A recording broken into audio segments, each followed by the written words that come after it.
I think basketball, my whole entire life, has been my suppression to it. That's what pushed me. That's what, drive me to be the player I am today. In a league obsessed with three-pointers, one player dared to be different. When everyone was stepping back beyond the arc, he stepped forward, mastering an art form many thought was dead. This is the story of DeMar DeRozan, the guard who dominated the NBA without ever needing a three-point shot. DeRozan spins, falling away again. That's good, and the foul.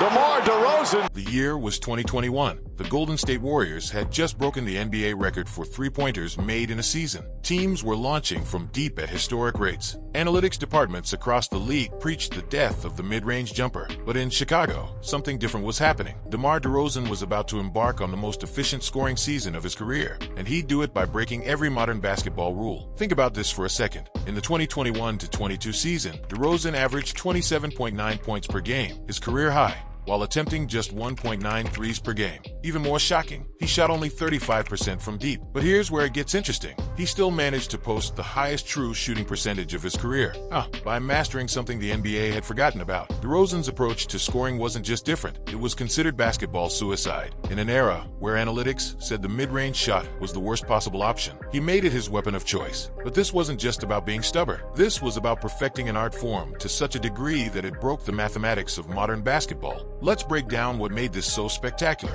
While other guards were practicing step-back threes, DeRozan was in the gym perfecting footwork that would make Kobe Bryant proud. His array of pump fakes, pivots, and mid-range jumpers became so deadly that defenders couldn't stop him even when they knew exactly what was coming. It was like watching a chess master in a room full of checkers players. But to understand how we got here, we need to go back, way back, to when a young DeMar DeRozan was developing his game in Compton, California. While other kids were extending their range to the three-point line, DeRozan was obsessing over something different. He spent countless hours studying footage of Kobe Bryant's footwork, Michael Jordan's fadeaway, and Bernard King's mid-range mastery. In an era pushing everyone toward the three-point line, DeRozan was diving deep into basketball's past. His high school coach once said something prophetic.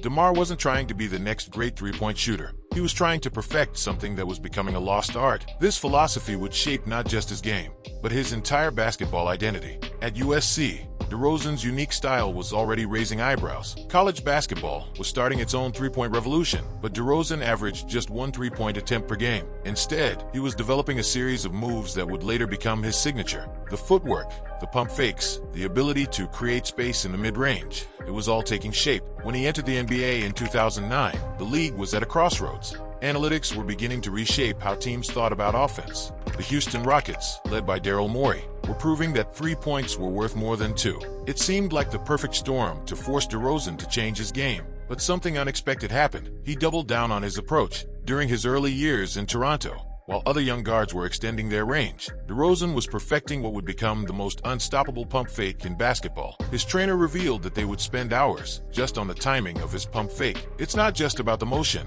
he explained. It's about selling it with your eyes, your shoulders, your entire body. This obsession with detail would become DeRozan's calling card. But the story gets even more interesting when you look at the numbers. During his peak with the Bulls, DeRozan shot an astounding 53% from mid-range, better than many players' percentage at the rim. He was taking shots that analytics said were worth 0.8 points per attempt and turning them into 1.1 points per attempt. Essentially, he found a way to make the worst shot in basketball more efficient than most players' three-pointers. The most fascinating part, his success actually created problems for defensive schemes built around modern basketball. Teams had spent years designing defenses to run players off the three-point line and force them into mid-range shots. But against DeRozan, this strategy was like giving Picasso an extra canvas. He was scoring in the exact spots where defenses wanted players to shoot. There's a moment from a game against the Bucks that perfectly captures this. Milwaukee's defense, designed by Mike Budenholzer, was built to force exactly the shots DeRozan loved. With 2 minutes left in a tight game, they executed their scheme perfectly,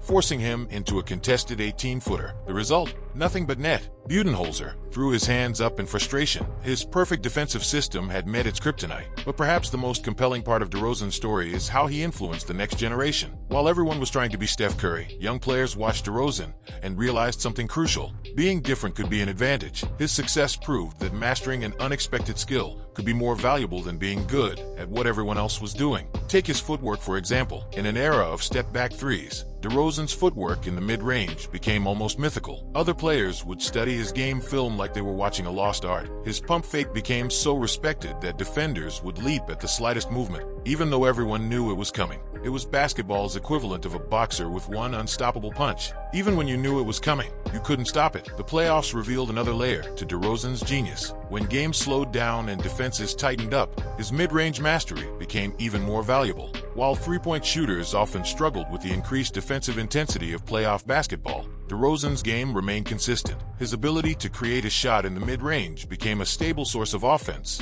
when teams needed it most. There's a beautiful irony in how DeRozan's style eventually influenced analytics itself. Teams began to realize that while mid-range shots were inefficient for most players, they were highly efficient for those who had mastered them. This led to a more nuanced understanding of basketball analytics, one that considered player skill sets rather than just shot location. The impact of DeRozan's success rippled through the league in unexpected ways. Young players started incorporating mid-range work into their training. Coaches began rethinking their offensive systems. Even analytics departments had to adjust their models to account for players who could defy the mathematical norms. But perhaps DeRozan's most significant contribution wasn't statistical at all. In a league that increasingly felt like it was being played by robots, following an analytical formula, he brought back the artistry. His game was a reminder that basketball isn't just about maximizing expected points per possession. It's about skill, creativity, and mastery of craft. Looking back, DeRozan didn't just succeed despite not shooting threes. He succeeded because of it. His commitment to mastering an overlooked aspect of the game made him unpredictable, unguardable, and ultimately unstoppable.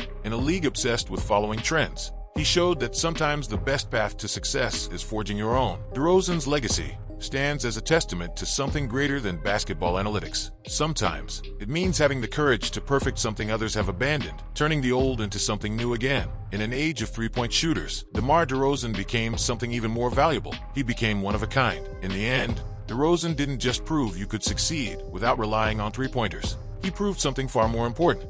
In a world pushing everyone to play the same way, being different isn't just okay. It can be your greatest strength. Sometimes, the path less traveled is the one that leads to greatness.